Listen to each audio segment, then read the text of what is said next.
heureuse d'être avec vous en ce début de semaine pour prendre le temps de se poser, de se parler, de s'écouter, comme tous les soirs sur Europe 1, dans cette libre antenne qui vous est consacrée. 2 heures de direct, 2 heures volées à la nuit.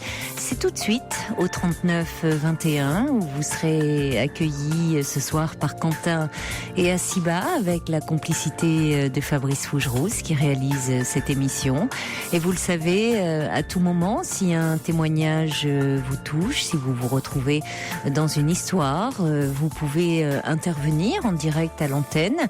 Vous pouvez également envoyer un courriel sur le site europe1.fr ou un SMS au 7 21 21 code nuit. Il y a également la page Facebook. Vous allez dans Libre Antenne, Europe 1, Caroline Dublanche.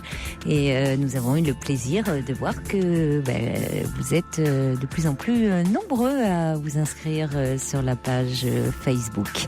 Merci à vous. D'ailleurs, à ce propos, merci à Monica qui nous disait que Dominique, notre ami de Genève, s'était inscrit sur la page Facebook de l'émission.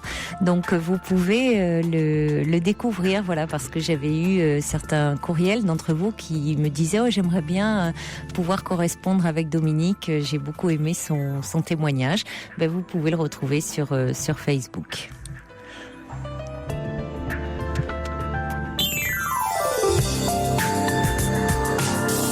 Jusqu'à 1h sur Europe 1, Caroline Dublanche.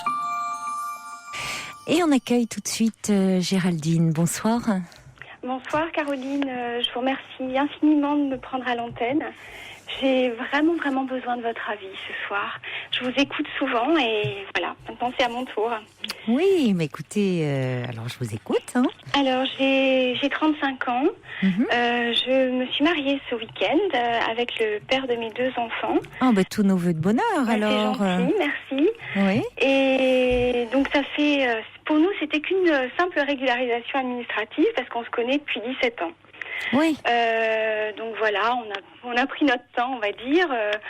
Et on a eu les enfants qui sont arrivés en premier. Et on s'est dit, voilà, là, on a vraiment envie de se marier. Et bon, j'ai des petits soucis avec mes beaux-parents qui sont assez particuliers. Mon beau-père est un homme égocentrique, et bipolaire. Je sais que vous en parlez souvent dans cette émission. Il est sous traitement depuis très longtemps et ils n'ont pas accepté le mariage. En fait, on a remarqué que mon beau-père ne m'aimait pas du tout. Je pense depuis toujours, mais il l'a bien masqué en fait. Et là, je pense que le mariage, c'était de trop. Un enfant, ça allait. 2 enfants, ça pouvait encore aller. Mais le mariage, il l'a pas supporté. Donc, qu'est-ce qui vous fait dire ça ? En fait, on a dû, c'est un peu compliqué parce que on a dû faire un contrat de mariage parce que mes beaux-parents nous ont fait des donations, on fait à mon mari des donations parce c'est des gens très aisés. Et donc on a voulu faire un contrat de mariage et là on avait besoin d'une signature pour que si jamais mon mari venait à décéder, je puisse au moins profiter de notre résidence principale, de rester dans notre résidence principale. Il s'est opposé, il a dit moi je t'ai fait une donation à toi et pas à Géraldine. Donc voilà, il s'est opposé à cette signature. Donc nous de toute manière on voulait se marier, on s'est mariés, mais sans son accord pour ce contrat de mariage. Ah donc, oui, donc ça n'a pas pu se faire. Vous avez quand même pu vous marier avec ce contrat, mais on n'a pas, voilà. On n'a pas aujourd'hui. Si mon mari venait à décéder, je ne suis pas à l'abri, on va dire. Parce que vous deviez avoir l'accord de... Oui, parce que c'est un peu compliqué. Notre maison, c'est une SCI. Enfin, je veux pas rentrer dans les détails. Ah oui. Mais en tous les cas, voilà. De par là, j'ai remarqué déjà que j'étais un peu exclue de... Parce qu'il avait participé, hein, c'est ça, Voilà, tout à fait. quand vous dites SCI, à la construction de la maison. Donc il devait donner l'accord par rapport à la maison aussi. Voilà. Pour mettre la maison dans la communauté. D'accord. Donc en fait, il voulait que la maison revienne à son fils et à ses petits-enfants, mais pas à moi. Voilà. Donc, et là, c'est vrai qu'on a remarqué que ses regards étaient... il transpire la haine. Voilà. Et vous ne l'aviez pas remarqué auparavant ? Si, j'ai remarqué, mais comme il est bipolaire, je me suis dit, bon, c'est son état. Vous voyez, c'est quelqu'un, il est dans sa phase maniaque, après dépressif, c'est très compliqué à vivre. Et c'est vrai que moi, par amour pour mon mari, je me suis écrasée, tout simplement. Je disais rien. Je disais, bon, ça va, vous voyez, j'avais toujours un peu d'espoir, ça va s'arranger, nos relations, parce que c'était tendu, mais moi je faisais tout pour tout bien essayer de gérer les susceptibilité de chacun. Mon mari est fils unique, donc déjà des relations assez tendues quand même avec des parents qui communiquent pas beaucoup, enfin pas du tout même. Oui, lui-même a des relations tendues avec ses propres parents. Ah oui, ouais. Ouais. Et votre belle-mère, dans l'histoire, comment elle se situe ? Pareil, on va dire, je peux pas... Pareil que son mari ? J'ai l'impression qu'elle attise encore les choses. Non, parce qu'elle pourrait souffrir de tout cela, elle. Oui, enfin bon, moi je les qualifie un peu de colocataires. Tous les deux, ils vivent un peu chacun leur vie. Oui, donc elle pourrait prendre de la distance par rapport à son mari, à ses réactions. Mais contre moi, ils sont soudés. D'accord, ils sont solidaires. Oui, non, je comprends. Ils sont solidaires, oui, dans certains cas. C'est un peu compliqué, mon histoire, je suis désolée, mais c'est compliqué, mais... Non, c'est finalement pas un couple forcément très uni, mais ils peuvent être solidaires sur certains points. Et en l'occurrence, Donc là, on a fêté notre mariage vendredi et samedi. Vendredi, il m'a fait la bise pour la félicitation, mais il m'a pas dit félicitations Géraldine. Vous voyez, s'il avait pu me donner un coup de tête, je pense c'était froid, glacial.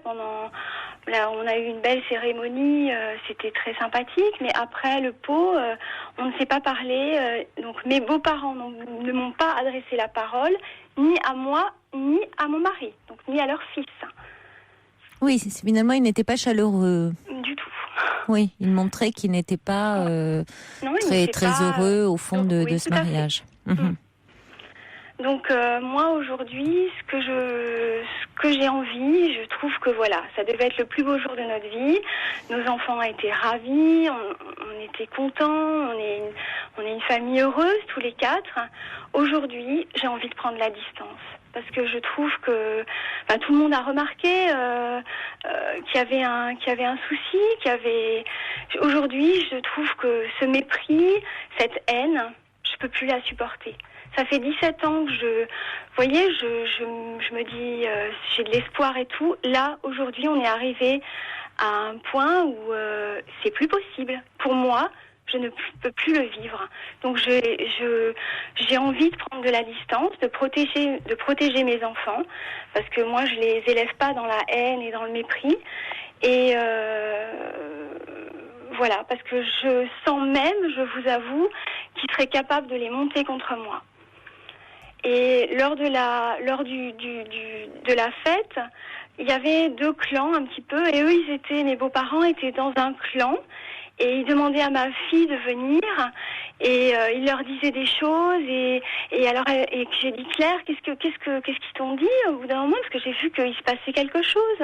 Il me dit c'est un secret, maman, c'est un secret. Alors là, je trouve que ça va trop loin. Parce que moi, j'ai dit à ma fille, entre papa et maman. Mais elle est toute petite, votre fille. Elle a 5 ans. Mais elle est un peu précoce, donc elle comprend plein de choses. Et ça, ils en sont conscients. Oui, c'est embêtant qu'il y ait une notion de secret déjà. Voilà. Et ça, j'ai dit, avec maman et papa, il n'y a pas de secret. Il faut tout dire. Voilà. Enfin, elle a le droit d'avoir des secrets déjà à elle, mais qui la concernent elle. Mais, voilà, qui la concernent elle, son histoire de petite fille. Oui. Mais des secrets comme ça familiaux ou qu'elle n'oserait pas répéter pour pas faire de mal déjà, parce qu'elle peut avoir peur de vous faire du mal, oui. Tout à fait. Non, mais c'est-à-dire on sent bien et je comprends que vous êtes triste, à la fois triste et en colère parce que c'est un jour heureux, un jour de fête et qui vous ont gâché ce jour-là. Donc c'est la goutte d'eau, comme on dit. Oui, c'est ça vous a fait souffrir. Oui. Et donc finalement, vous dites vous ressentez ce besoin de prendre de la distance. Oui. Bon, vous en avez parlé avec désormais votre mari. Oui. Oui, il est d'accord de prendre de la distance. Il a même dit on va vendre cette maison, on va partir de cette maison vu que on est un peu pieds et mains liés dans cette maison et j'ai l'impression qu'il nous achète en fait. Et ça, je trouve que moi je travaille, mon mari aussi. Voilà, je veux dire, on n'est pas, on peut s'en sortir tous les deux seuls. Vous voyez, donc là. Oui, remarquez après tout cette maison, donc. Je veux lui montrer c'est vrai que vous seriez. Non, mais alors il faut pas non plus. Vous vous y sentez bien dans cette maison?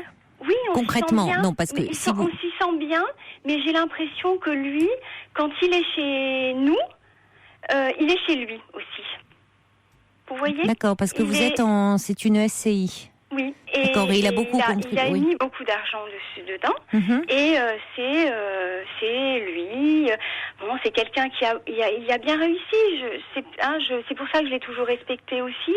D'ailleurs, j'ai travaillé chez lui pendant 2 ans dans son entreprise. Ah bon? Et là, aujourd'hui. La semaine dernière, il a dit à mon mari, mais en plus... C'est comme ça que vous avez connu votre futur mari? Non, on s'est connus à l'âge de 17 ans au lycée. Ah oui. Et moi, j'ai finissé mon stage de fin d'études et son père avait besoin de quelqu'un pendant 15 jours. Oui. Il m'a dit, dans des travaux d'expertise comptable. Et en fait, donc j'ai dit, je viens de finir mon stage, écoute, pour 15 jours, il n'y a pas de souci, je suis dispo. Et que 15 jours est passé en 1 mois, en 2 mois, et il m'a dit, écoute, finalement, tu fais l'affaire, je t'embauche. J'allais pas cracher dans la soupe non plus, j'ai un bac plus 5, mais c'est vrai que ça me plaisait, la relation avec la clientèle aussi, et voilà, j'ai su faire, j'ai appris vite, et là aujourd'hui, il a dit la semaine dernière, il a dit à mon mari, en plus elle me doit, c'est grâce à moi qu'elle est là où elle est, je lui ai appris un métier. Vous voyez, il nous a tout donné en fait. Alors que moi, si j'avais pas commencé chez lui, j'aurais commencé ailleurs. J'avais un bac plus 5, j'ai même pas eu le temps d'être en recherche d'emploi vu qu'il m'a pêché tout de suite à la fin de mon stage. Mm-hmm. Vous voyez, on dirait vraiment qu'il m'a sorti... Mais bon, ce qui est intéressant, ce qui est important, c'est que ça fait 17 ans que vous êtes ensemble, votre couple, il est solide. Oui. Il est solide, vous faites front, votre mari vous soutient dans cette histoire-là, lui-même ayant des relations compliquées avec ses parents. Donc c'est pas comme cette dame qui a appelé la semaine dernière et qui nous parlait de sa sœur où le beau-frère finalement faisait pression sur sa femme pour qu'elle retourne voir ses parents. Enfin bon, là vous êtes solidaires tous les deux. Oui, mais donc ça va vous aider. Oui, mais maintenant que je lui demande de prendre de la distance, il me dit aussi oui, mais c'est mes parents. Et alors il dit oui, je veux bien prendre de la distance, mais je veux pas les priver de leurs petits-enfants. Et là, je suis plus d'accord. Parce que là, j'ai envie de protéger mes enfants aussi.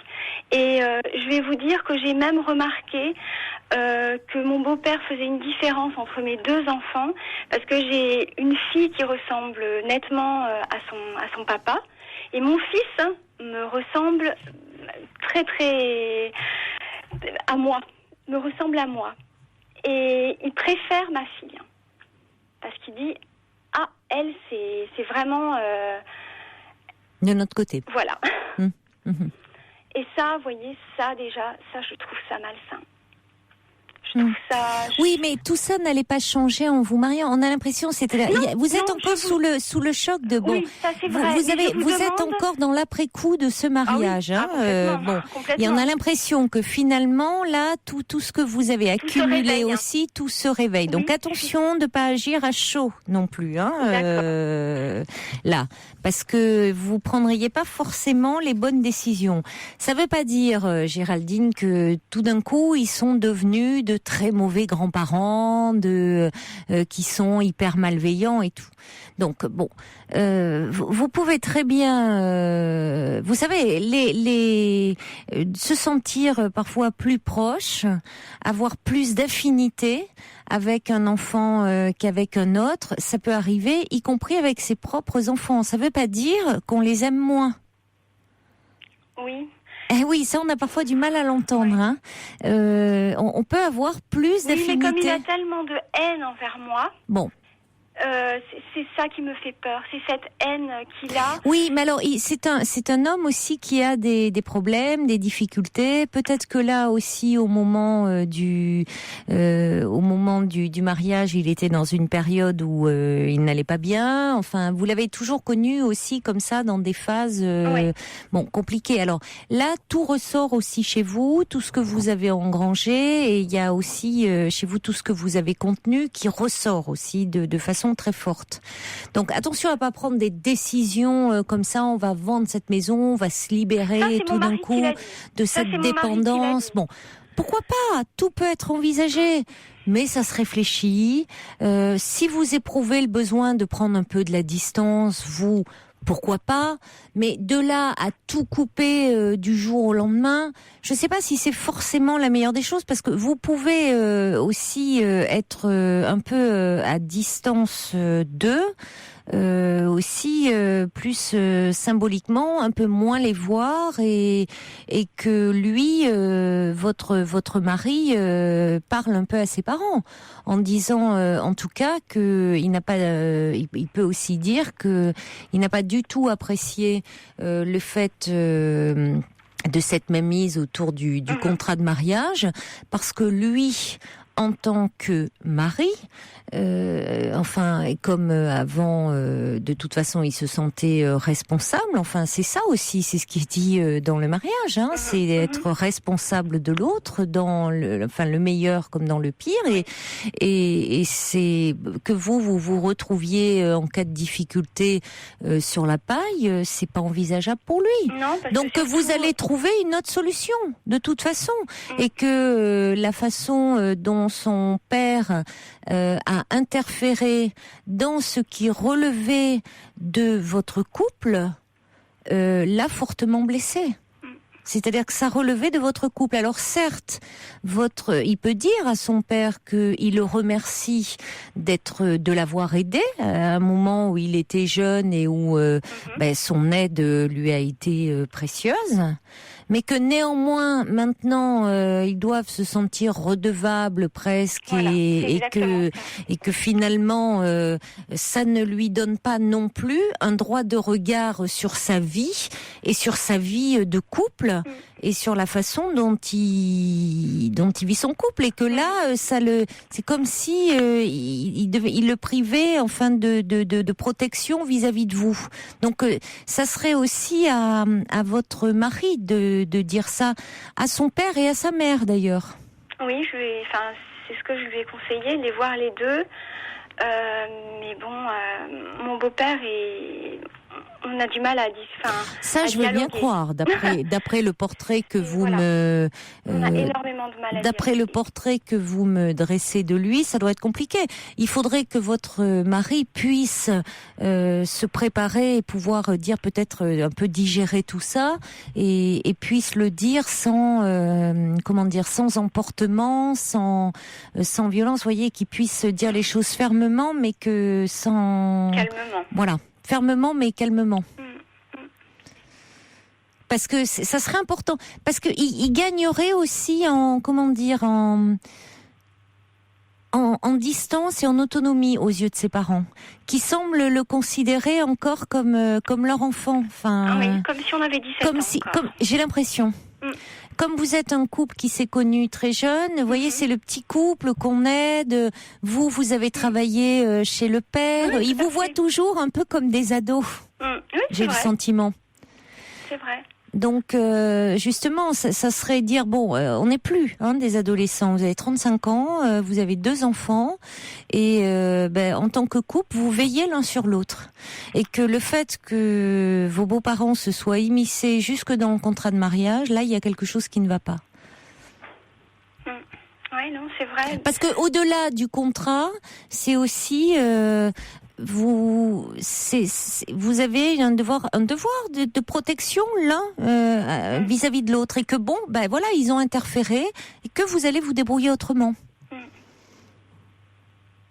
Parce que vous aimez et que c'est comme ça. Leur montrer qu'ils n'ont pas ils n'ont pas tout pouvoir sur vous. Non, mais ils pensent que du fait qu'il nous ait donné de l'argent, et il faut qu'il a le droit, il se donne le droit de tout gérer. Mais on le paie parfois chèrement. Le fait effectivement d'avoir eu comme ça le fait qu'on ait eu de l'argent. Voilà. Oui, mais je comprends très bien. Mais il y a des parents qui se comportent comme cela, qui donnent de l'argent. Mais pour avoir qui en retour se donnent le droit de contrôler après la vie de leur enfant, même parfois adulte. Donc, si on donne de l'argent, ça ne veut pas dire pour autant qu'après on doit gérer. Après tout, on donne de l'argent. Cet argent, l'enfant, y compris adulte, en dispose comme il le souhaite. Voilà, tout à fait. Oui. Bon, voilà. Mais Et après, donc c'est vrai qu'avec les enfants, c'est encore plus compliqué. Oui, alors ça, c'est autre chose. Oui, c'est autre chose. Mais ce que je veux vous dire par là, Géraldine, la rupture nette, c'est un peu rentrer dans leur jeu. C'est un peu réagir comme... Alors, ce qui ne veut pas dire que j'entends pas que vous éprouviez le besoin là de prendre un peu de distance et pour souffler. Mais je pense que ça vaudrait la peine que votre mari parle un peu à ses parents de ce qui s'est passé. Parce qu'il y a eu, vous voyez, il y a quand même eu une cassure. Et pour moi, aujourd'hui, je vois pas comment on pourrait, par exemple, se retrouver autour d'une table comme si rien ne s'était passé. Ça, c'est pas possible. Pour moi, aujourd'hui, je ne peux l'envisager. Je ne peux pas l'envisager. C'est impossible. Oui, vous vous sentez de ce fait exclu vraiment par là. C'est-à-dire comme si vraiment vous ne comptiez pas et rejeté. Et moi, si on me rejette moi, je dis bon d'accord. Alors moi, mes enfants, c'est de moi aussi. Alors pourquoi ils acceptent mes enfants ? Je pense qu'il y a des craintes qui, au-delà de ça, on le voit dans certaines familles, même si c'est pas forcément un rejet, la crainte. Tant que vous n'êtes pas marié, c'est comme si officiellement. Il y a, vous savez, autour du patrimoine, il y a des choses qui peuvent se régler. Vous vous séparez, mais les biens n'est pas mis en commun. Il y a le côté, il est fils unique. Donc tout le fruit de leur travail, de tout ça, doit revenir aux fils et aux petits-enfants. Il y a encore ces fameux liens du sang. Mais maintenant que vous êtes mariés, effectivement, ils avaient peur que ça serait partagé à notre bru. Mais non, ça c'est pas. Oui, mais quel que soit. Géraldine, c'est vous, ça aurait été une autre jeune femme, ça aurait été pareil. C'est aussi ça qu'il faut que vous compreniez. C'est pas lié à ce que vous êtes et à votre personnalité. Oui, mais c'est vrai que j'ai du mal à ça. J'ai du mal. Mais c'est pour ça que je vous le dis. Si on s'était rencontrés sur la plage à Ibiza en août dernier, j'aurais compris. Oui, mais je comprends. Mais là, Géraldine, ce que je veux vous dire par là, c'est que ça ne tient pas à votre personnalité. C'est pas ce que vous êtes. Et c'est pour ça que j'aimerais... j'espère que ça va vous amener à prendre un peu de recul, parce que une autre jeune femme, même connue dans les mêmes circonstances, où ça serait pareil. Il y a des familles où c'est le patrimoine, ça doit rester en famille, et il y en a où c'est toujours l'autre, ça sera toujours de l'autre. Vous savez, cette expression qui dit bien ce qu'on veut dire, mais la pièce rapportée, qui est affreuse, exactement ça. mais qui veut bien dire ce qu'elle veut dire. C'est-à-dire, oui, en tout cas, quand elle est la mère, le père des enfants, mais où on voit ressurgir tout ça au moment des mariages, justement. Ah, il vaut mieux un contrat, et puis un contrat. Ah oui, mais il faut pas que le patrimoine. Et parfois, c'est pour 2-3 petites cuillères en argent, c'est pour des bricoles, c'est pas forcément des grosses choses. Mais il y a, c'est la pièce rapportée, hein. Ça doit rester, ça doit rester dans la famille. Et ce n'est pas lié, encore une fois, à ce que vous êtes, à votre caractère, à votre personnalité, à tout ça. Ça serait quelqu'un d'autre, ça serait pareil. Donc, il faudrait que vous arriviez à prendre du recul et à vous dire que ce n'est pas vous intrinsèquement qui êtes rejeté. C'est le fait que, vous n'êtes pas pour eux de la famille, mais parce que, oui, ils ont un fils unique. Le patrimoine, ça revient au fils. Et donc aux enfants de ce fils. Voilà, vous voyez, ça reste, voilà. Et ça, bon, vous n'y pouvez pas grand-chose. Ça veut pas dire forcément de la haine derrière. Il y a des familles, plus qu'on croit, qui fonctionnent comme ça. Réfléchissez à ça. Ça peut vous aider à prendre de la distance en disant que c'est pas vous qui êtes mal aimé ou qui avez fait mal ou qui. Oui, non, mais parce que moi, au contraire, c'est moi qui poussais mon mari parfois à aller vers ses parents. Oui. Parce que moi, j'ai toujours eu de très bonnes relations avec mes parents. Bon, moi, j'ai plus mon papa depuis 10 ans. Et c'est vrai que moi, je disais encore, écoute, toi, t'as de la chance d'avoir ton père. Combien de fois il me dit, il me gonfle. Et je dis, mais va vers lui, il est là, le tien, vas-y. Oui, donc c'est d'autant plus difficile pour vous. Je m'en veux. Vous voyez, non. c'est presque. Je me dis, mais qu'est-ce que j'étais bête. Ouais. Parce que finalement, ce serait peut-être lui qui aurait dit, écoute, finalement, il me gonfle trop, on part, vous voyez. Et alors que là, moi, je suis blessée, tout le monde. Oui, je comprends. Voilà, c'est surtout. Parce que de par mon caractère, j'étais toujours conciliante, trop conciliante, et aujourd'hui, voilà, la coupe est pleine. Je comprends. Oui, je comprends. Mais je comprends que ça vous blesse. Mais bon, il y a Bulle qui dit je comprends que vous trouviez leur attitude déplacée. Agissez avec raison en ne coupant pas la relation. Soyez plus intelligente. Peut-être manifestez-leur votre tristesse ou par le biais de votre mari. Il y a Dracula. Bah oui, on est c'est un nouveau pseudo, mais c'est un soir de pleine lune. Il dit oui, que diraient les parents si à l'inverse c'était vous qui interveniez dans leur vie? Bah oui, mais les parents trouvent toujours normal d'intervenir dans la vie de leurs enfants. Et à l'inverse, si c'est les enfants qui interviennent dans la leur, ça va pas. Et puis Laurent dit vous avez été l'élément idéal pour être le bouc émissaire de toute la tension accumulée pendant des années. Ça, c'est possible aussi parce que ça va pas très bien dans cette famille. Non, ça va pas bien dans leur couple et moi on m'a déjà dit, ils sont jaloux de votre jeunesse et de votre c'est possible, votre famille, c'est un couple qui va pas bien. Et puis il y a JC de Bayeux qui dit allez, vous êtes mariés, essayez de vivre votre bonheur à fond. Ne mêlez pas les enfants à ces histoires-là. Et ce qui compte, c'est ça, c'est que vous avez un couple qui est solide. Vous avez renouvelé cette promesse d'engagement par le fait du mariage. Donc ne laissez pas tout cela vous empoisonner et recentrez vraiment de nouveau sur cette relation, sur vos enfants. C'est ce qui compte, Géraldine, vraiment. C'est ce que je dirais pour conclure. Ok, écoutez, je vous remercie. Au revoir, Géraldine. Je vous remercie, au revoir. Au revoir. Pour rejoindre Caroline Dublanche, appelez le 39 21, 34 centimes la minute. alors Poupig m'envoie un petit SMS pour dire oh non Caro, pièce rapportée, c'est pas joli, c'est mieux de dire la valeur ajoutée. Ben oui, c'est vrai que ça serait mieux, mais pourtant c'est l'expression la plus utilisée. Hein. Alors il y a Jean-Yves qui a appelé le 3921, qui est le standard d'Europe 1, numéro que vous pouvez, je vous le rappelle, composer jusqu'à 1 heure. Jean-Yves est visiteur dans une maison de retraite, et alors une fois par semaine, il rencontre une dame qui écoute l'émission le soir. Il me dit elle est absolument délicieuse. Alors il me dit bon, je dois vous dire, il nous dit tout, hein, Jean-Yves. Il dit elle écoute aussi un peu la concurrence l'après-midi. Elle écoute un certain Philippe B à partir de 16h, donc un peu le concurrent de notre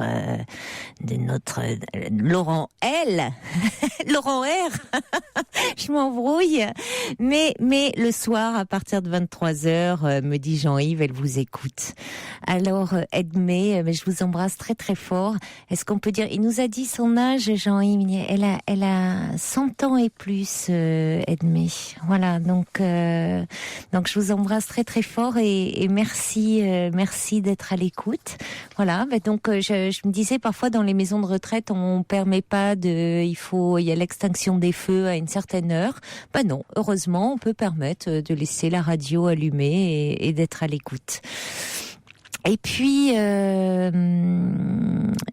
qu'est-ce que j'ai d'autre ? On va accueillir tout de suite. Alors attendez, il faut que je cherche le prénom. C'est Angélie. Bonsoir Angélie. Bonsoir Caroline. Cela me fait plaisir de vous parler parce que ça faisait longtemps que je voulais passer à l'antenne et puis à un moment donné j'étais obligée d'abandonner parce que j'arrivais pas à vous avoir au téléphone quoi. Ah ben voyez, il faut toujours persévérer. Hein. Oui, je suis contente, mais puis en plus j'ai le cœur qui bat énormément. Ben écoutez, ça c'est plutôt bon signe, hein. C'est plutôt bon signe, mais vous inquiétez pas, ça va passer. On va discuter tranquillement. Oui, d'accord, merci. Parce qu'en plus, je suis quelqu'un qui commence à travailler à 6h du matin et puis. Oui. Voilà. Alors des fois, à un moment donné. Qu'est-ce que vous faites pour vous lever si tôt ? Je suis aide-ménagère. Je travaille. Je fais le ménage dans les bureaux, quoi. Oui, d'accord. Donc à 6h, vous êtes déjà au travail. Oui, à 6h, je commence. Alors je me lève entre 4h30 et 5h, quoi. Oui, alors là, la nuit va être très courte, hein ? Oui. Alors, et puis, donc je suis contente de vous avoir au téléphone parce que je disais, tiens, j'écoute souvent l'émission quand je peux. Oui. Et puis en plus, plusieurs fois, j'ai appelé, j'ai laissé des messages et puis, il me disait de patienter. Et puis après, des fois, je passais pas. Il me disait, oui, mais c'est comme si c'était tiré au sort, quoi. Et puis, tiré au sort, non, c'est quand même pas, c'est pas ça, mais il y a beaucoup d'appels et puis c'est vrai que on essaie de varier un peu les thématiques et puis voilà, ça montre Angélique qu'il faut persévérer et puis que c'est tout à fait possible de témoigner à l'antenne. Donc on vous écoute. Oui, voilà, je vous appelle parce que j'ai des gros problèmes au niveau, de ma vie sentimentale. Ça monte déjà très longtemps. J'ai jamais su pourquoi que déjà quand je rencontre quelqu'un, à un moment donné, il y en a une rupture à chaque fois. J'ai été mariée en 1986. Oui. Et puis, ça fait depuis 2004 je suis divorcée. Et il m'a abandonnée au bout de 6 ans. 6 ans de 2000... pendant 6 ans, j'étais seule. C'est-à-dire, il est parti en 94, il m'a abandonnée. Et puis, pendant 6 ans, j'étais seule chez moi. Il m'appelait de temps en temps pour prendre de mes nouvelles. Mais le problème, c'est ce qu'il y a. J'ai été une femme très malheureuse, quoi, en ménage. Très, très malheureuse. Et puis après, en 2001, il est revenu. En 2000, il est revenu. Et quand il est revenu, c'est vrai, pendant 1 mois, 2 mois, c'était bien, quoi. C'était tout beau, tout nouveau, comme on dit.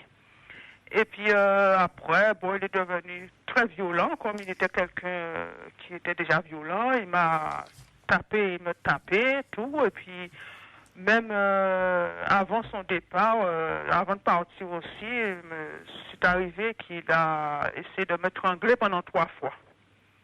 Bon, et puis là... C'est effrayant, attendez, donc... Voilà.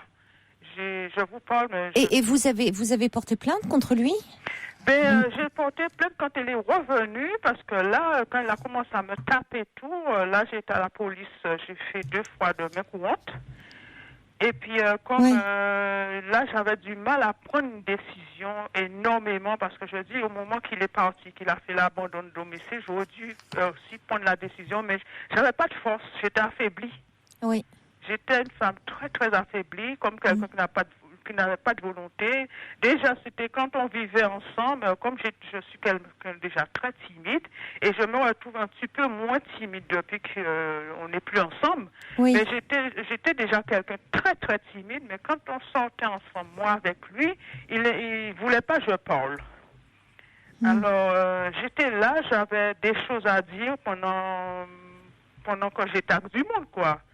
Et puis, lui, c'était toujours lui qui avait la parole. Et puis, je disais après, pourquoi tu veux pas que je parle quand je suis dehors avec toi? Il me dit, j'ai toujours peur quand tu dis une bêtise. Alors, j'ai dit, mais comment ça, une bêtise? C'est pas la question de bêtise, mais il voulait pas que je parle. Il me montrait des gros yeux méchants, quoi. Et puis, là, j'étais... Mais il vous faisait peur, finalement. Ah oui, il prenait toute la place, quoi. Oui. Et donc, et lors de votre divorce en 2004, vous avez pu quand même signaler qu'il y avait eu des violences, même si c'est pas la même procédure. Il y a d'un côté le divorce et de l'autre les coups. Oui, c'est-à-dire que quand il est parti, il est parti 6 ans, et puis il est revenu, et quand il est revenu maintenant, pendant 2 mois, 3 mois ça allait, et puis après maintenant il a recommencé. Mais est-ce qu'il est avec vous? Je comprends pas. Actuellement, il est avec vous? Non, on est divorcés. Je suis divorcée, ça fait 4 ans que je suis divorcée. Ça y est, je suis plus avec.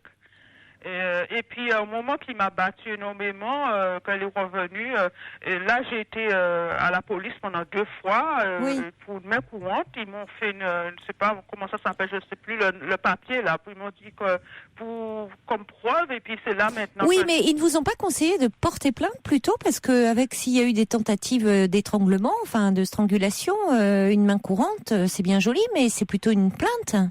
Mais c'est-à-dire, au moment qu'il a essayé de m'étrangler, il n'était pas encore parti. Ah oui, non, mais peu importe, écoutez, qu'il soit parti ou pas, s'il y a une tentative de strangulation, c'est étonnant que le policier ne vous ait pas conseillé plutôt de porter plainte carrément, parce que la main courante, elle reste au niveau du commissariat, ça signale qu'il y a eu quelque chose. Oui. Il n'a pas été condamné pour ces coups. Non, c'est-à-dire qu'au moment qu'il a essayé de m'étrangler pendant 3 fois, on vivait encore tout le temps ensemble. Il n'était pas encore parti. Et peu importe, il aurait pu...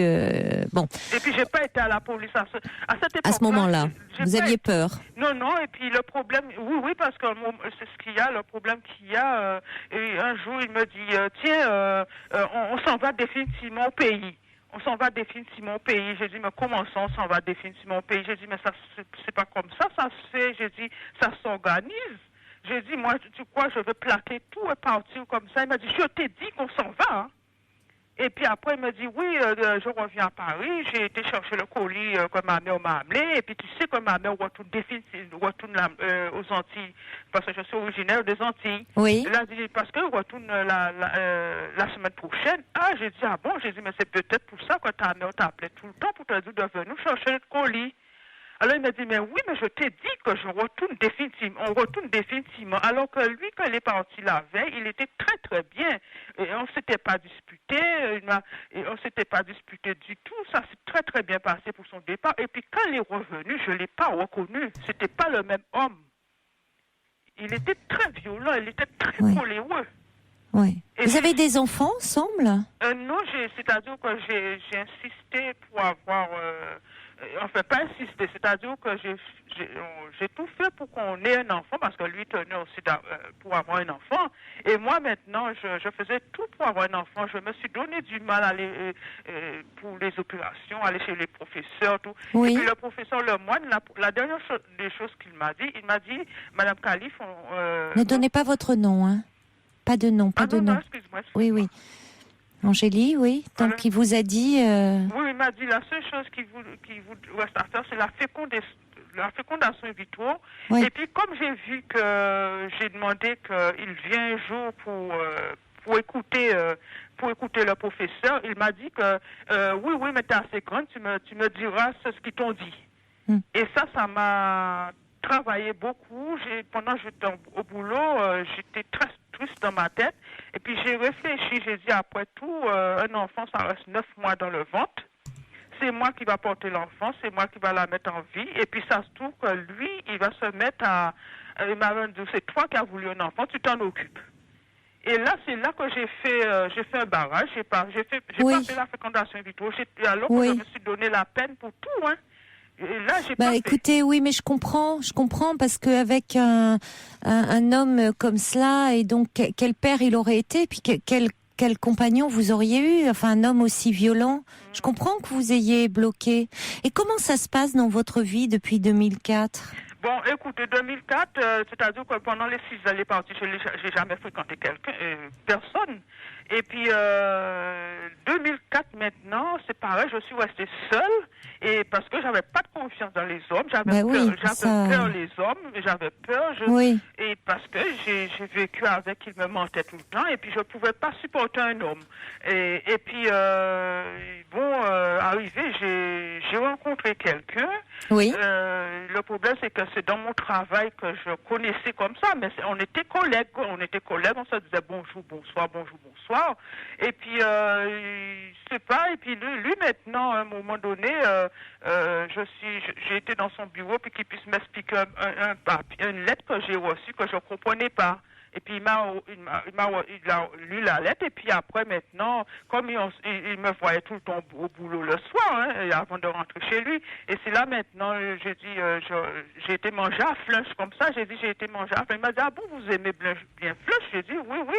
Et il m'a dit, si vous voulez un jour à midi, on peut s'arranger pour qu'on puisse se joindre pour manger à Flunch. J'ai dit, oui, pas de problème. Alors, ce qui fait maintenant, c'est ainsi qu'on a pu manger au moins 2-3 fois à Flunch. Mais pas trop, le redites pas trop, parce que là, ça fait de la pub gratuite. Oui, alors, d'accord, excuse-moi. Alors, ce qui fait maintenant, ça se passait très, très bien. Mais le problème, on ne se fréquentait pas. Hein. C'était collègue de travail, tout. Et puis, lui, maintenant, il avait mes coordonnées. Et puis, des fois, il m'a appelé, et puis, je l'appelais pour demander les nouvelles, tout. Et puis, arrivé maintenant, il avait changé de service. Il n'était plus dans le service. Oui. Et puis, après, maintenant, peut-être 6 mois ou 8 mois après, mon téléphone sonne. Et puis, je l'appelais plus du tout, il m'appelait pas du tout, ce gars-là. Et puis, il me dit, oui, c'est un tel au téléphone. Alors, moi, maintenant, j'avais pas son idée. Il me dit, oui, mais tu sais, j'ai essayé de te joindre plusieurs fois au téléphone. J'ai même cru que t'es plus là. J'ai dit, mais non. Il me dit, après, maintenant, il me dit, oui, qu'est-ce que vous faites? Parce que l'on sortit toi et moi. Il m'a dit, qu'est-ce que vous faites? Est-ce que vous voulez qu'on déjeune quelque part? Par exemple, et 6 mois s'étaient écoulés sans qu'il vous donne de nouvelles? Oui, parce que c'est bizarre. Parce que c'est-à-dire que comme il n'était plus dans le service, forcément. Oui, d'accord, mais enfin, c'est bizarre. Qu'est-ce qui s'est passé pendant ces 6 mois? Vous commenciez à déjeuner ensemble, à nouer une relation, et puis il disparaît pendant 6 mois. Oui, parce que c'est-à-dire qu'on s'était collègues, on se fréquentait pas. Oui, d'accord, mais alors donc là, il vous rappelle, et puis vous allez de nouveau déjeuner ensemble? Oui, c'est-à-dire que quand il m'a invité le samedi, j'ai dit à lui, non, ce samedi-là, je suis pas disponible parce que j'étais déjà invitée. Alors il me dit, bon, pas de problème, c'est pas grave. Il me dit, bon, et puis après, maintenant, une semaine après, il me rappelle, il me dit, alors, est-ce que vous êtes disponible pour ce samedi? Qu'est-ce que vous voulez qu'on aille danser ou on aille manger quelque part? Alors moi, maintenant, comme ça faisait longtemps que j'avais pas dansé, donc j'ai dit, bon, je préfère la danse, quoi. Et puis en plus de ça, pourquoi j'ai accepté de sortir avec? C'est parce que j'avais pas peur de lui, je le voyais déjà au boulot. Oui. Donc j'avais pas peur de lui du tout. J'étais à l'aise avec tout. Alors, vous vous sentiez bien? Oui, je me sentais bien. Alors forcément, là, quand il m'a invité, j'avais pas de peur. Donc vous êtes allé danser avec cet homme? Oui, j'étais déjà détournée des hommes. Je voulais pas entendre Alors parler finalement, comment ça s'est passé? Eh bien, ça s'est très bien passé. Il m'a amené, on a été danser. Oui. Et puis après, il m'a déposé chez moi. Il m'a déposé devant chez moi. Et puis il est rentré chez lui. Moi, je suis rentrée chez moi. Et après, maintenant, c'est comme ça qu'il a commencé à m'appeler. On a commencé à faire beaucoup de choses. Et pendant 1 an, Caroline, tout allait très, très, très bien. Et comme ça, en toute amitié? Oui, Oui. Là, on se fréquentait vraiment. D'accord. On se fréquentait, avec toutes les sorties que nous, on a fait, il a connu toutes mes amies. Oui. J'ai amené même dans mon pays, là-bas, dans mon pays, quoi. Oui.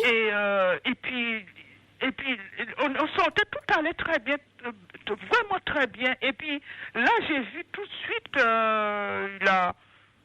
il a commencé à changer. Le problème, c'est qu'il y a un samedi, je le vois arriver avec son sac, parce qu'on se voyait le week-end.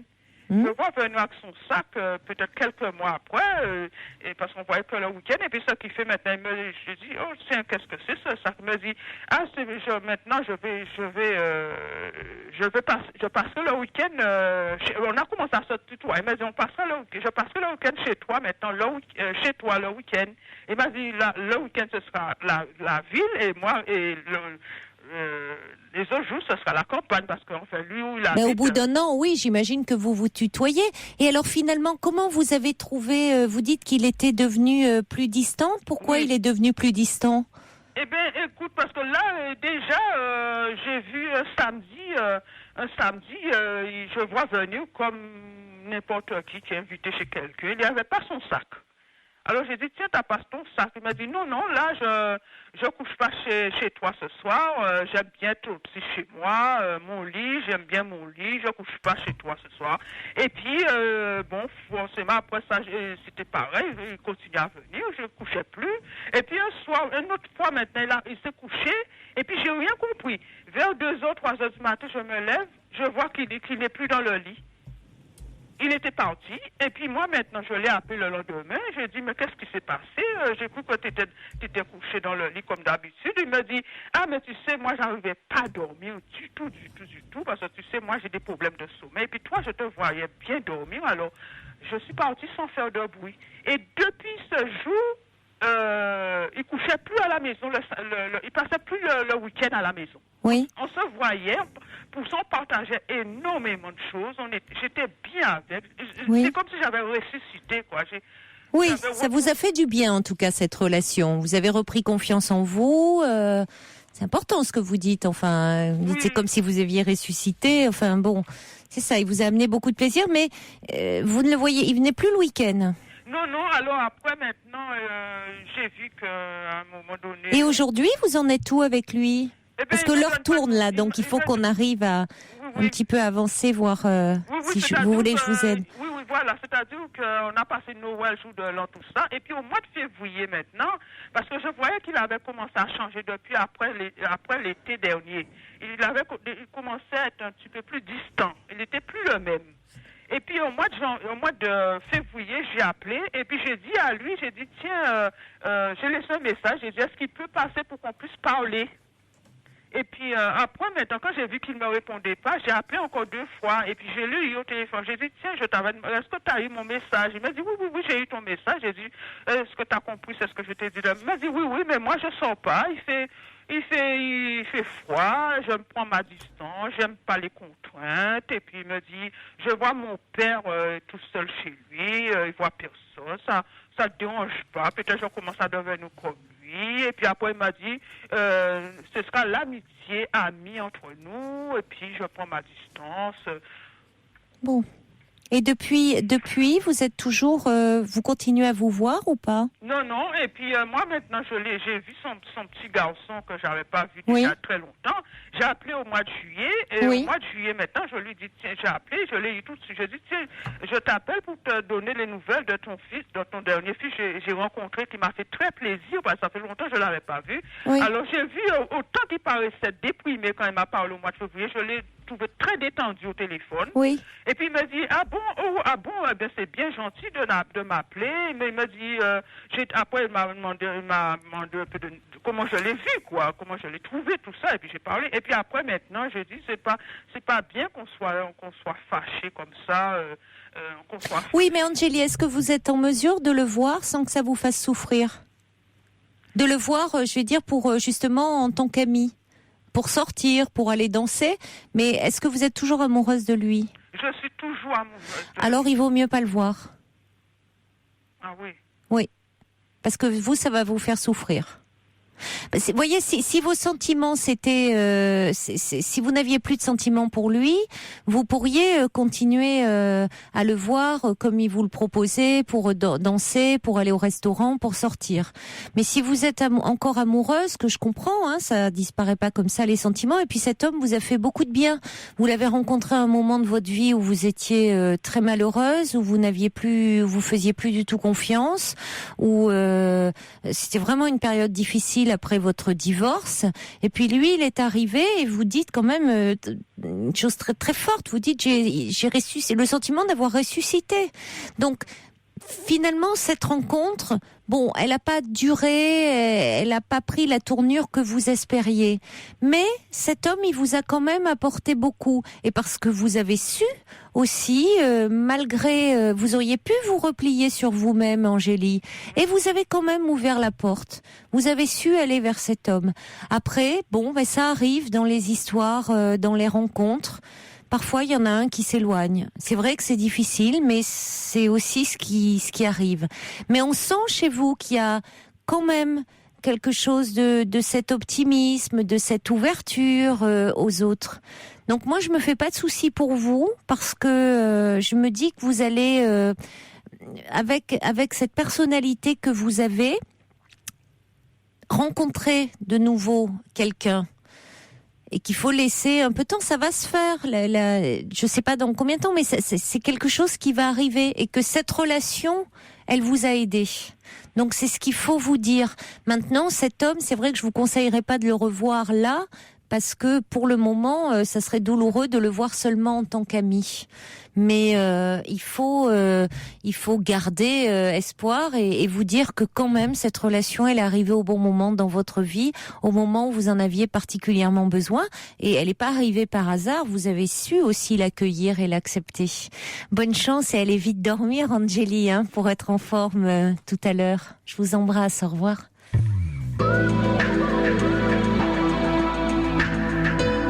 Confidence à Caroline Dublanche au 39 21. 39 21. 34 centimes la minute.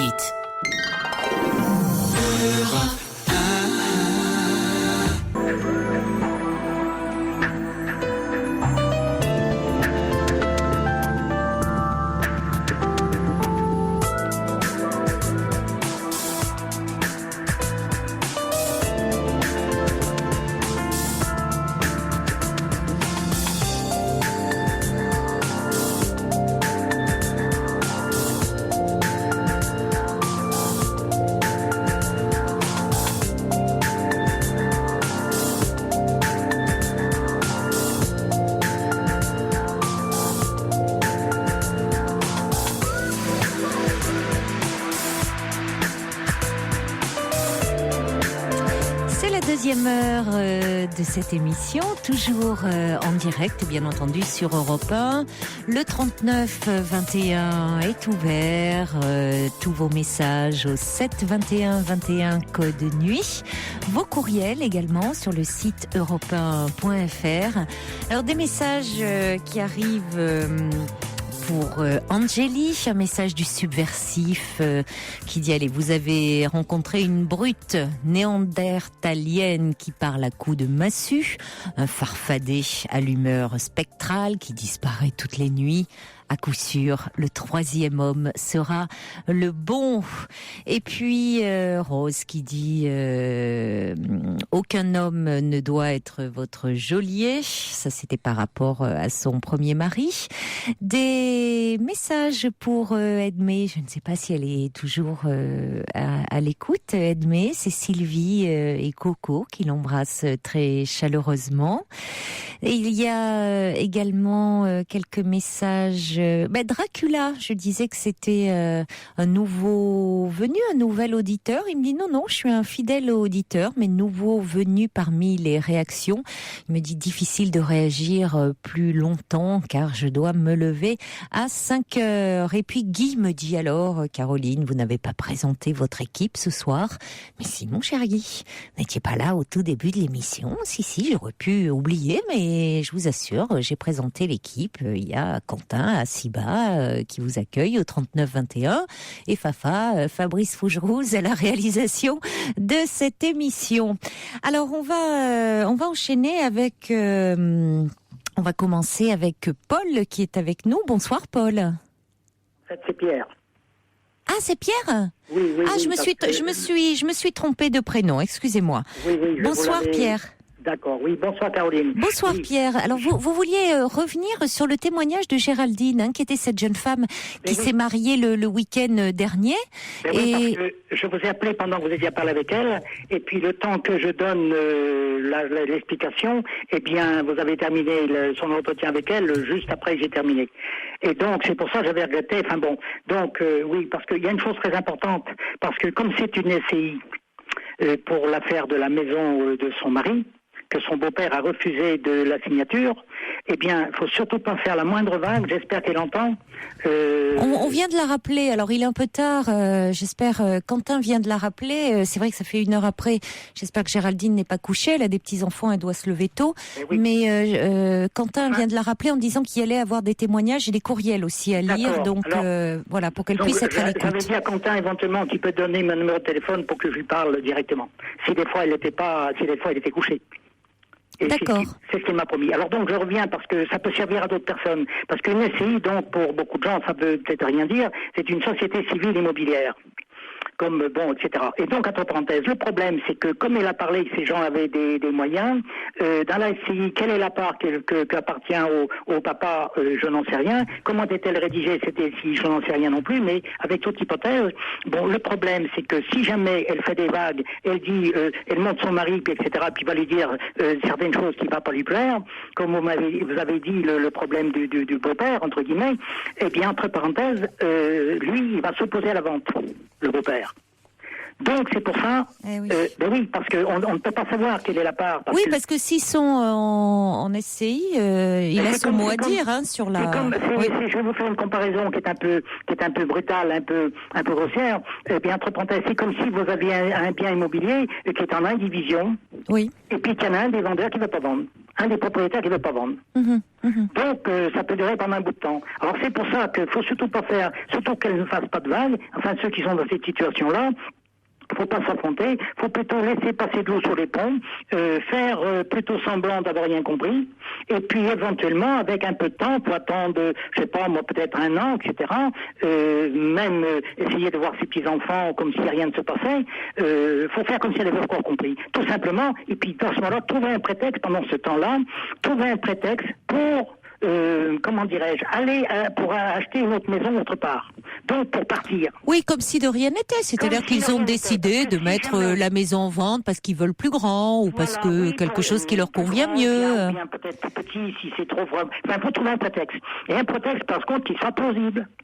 Et faire semblant de rien. Oui, parce que si vraiment il veut leur empoisonner la vie, il a le pouvoir d'empêcher la vente de cette maison. Et voilà le problème. Alors c'est pour ça qu'il faut faire semblant. Il faut mieux qu'elle continue à supporter ce qui s'est passé pour l'instant. Et puis ne rien dire. Et puis il faut surtout trouver un prétexte qui tienne debout.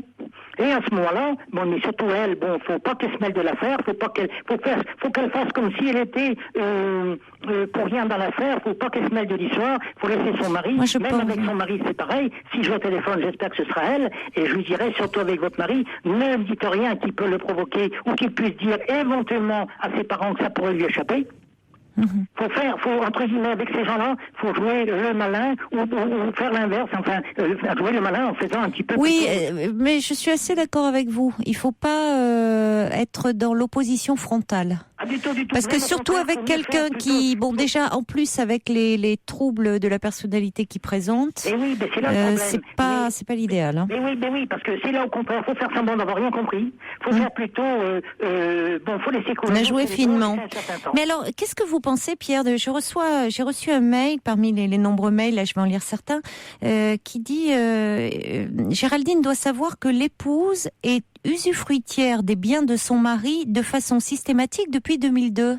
Oui, ok, mais il y a quand même une chose, c'est que, entre parenthèses, parce que ça c'est exact, mais par contre il y a une chose importante.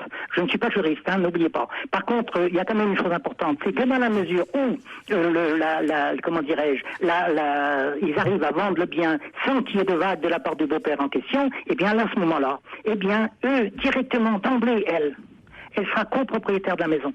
Et oui, parce que la SCI, c'est un montage particulier. Hein, c'est pour ça le montage particulier, je le connais pas, moi. Mais comme a priori, il avait l'air d'avoir de l'argent plus que son fils, donc autrement dit, si ça tourne, c'est peut-être le père qui a payé la maison à 80%.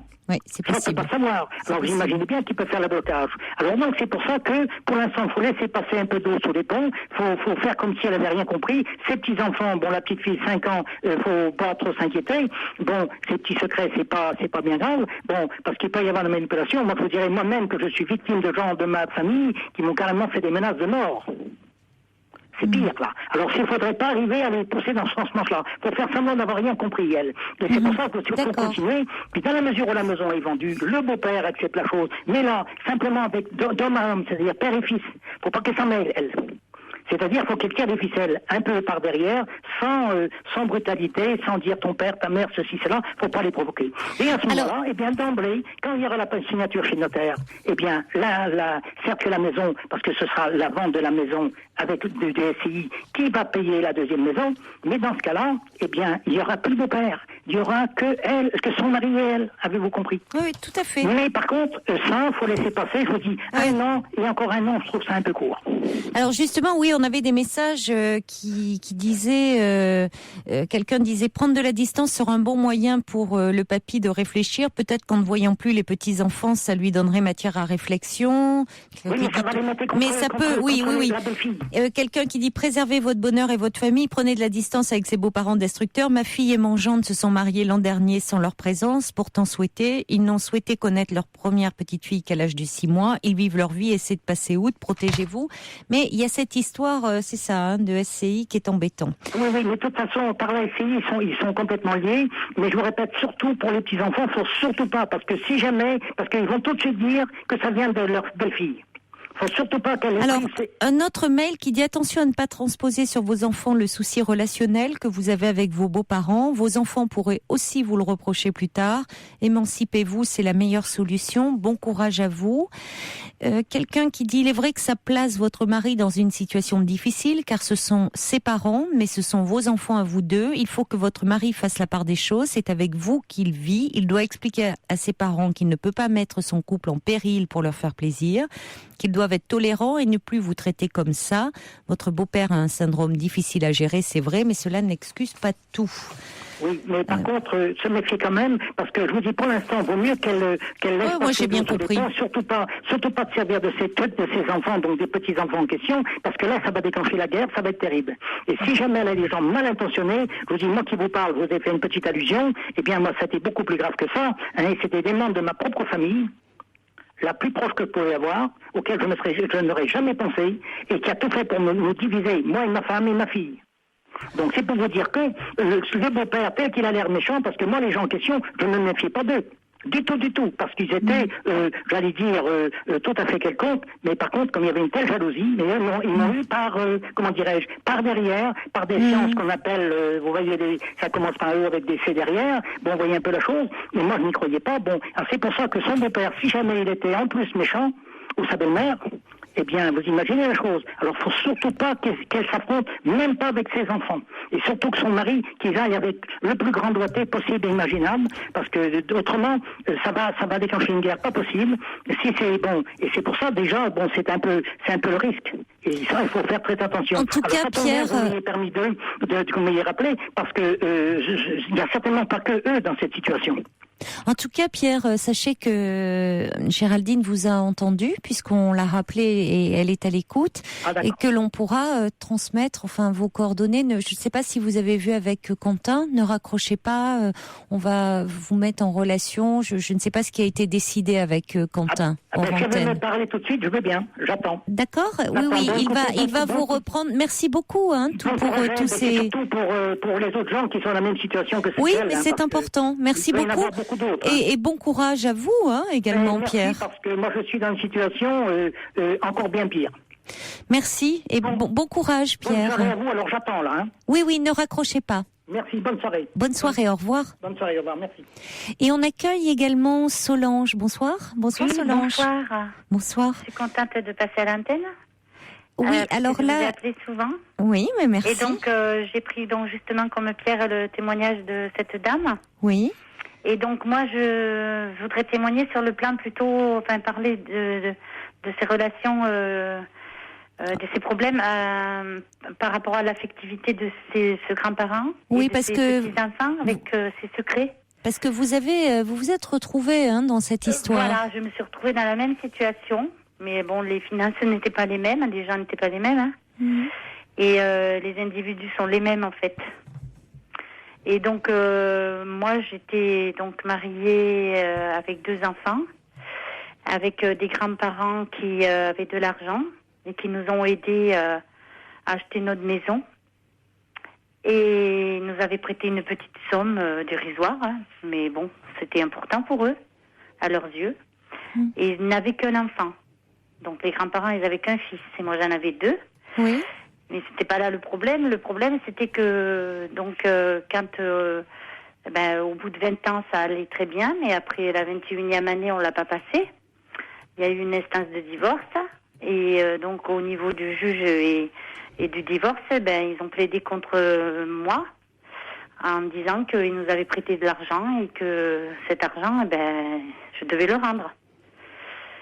C'était une petite somme pourtant à l'époque, mais bon, il y a plus de 14 ans maintenant.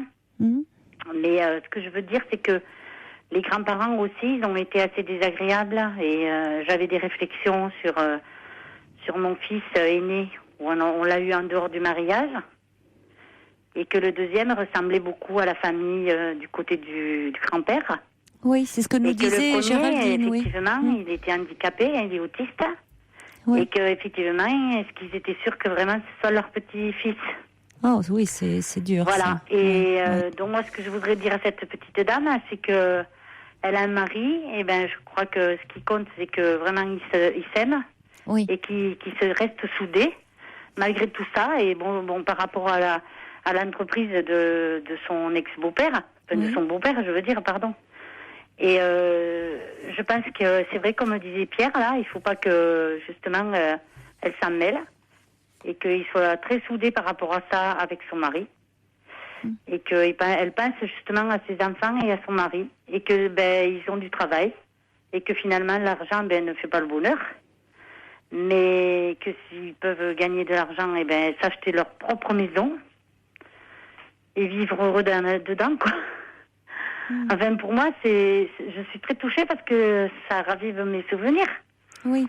Et que, effectivement, j'ai vécu des choses difficiles et que pendant 20 ans, c'était bien et qu'après, c'était le désastre.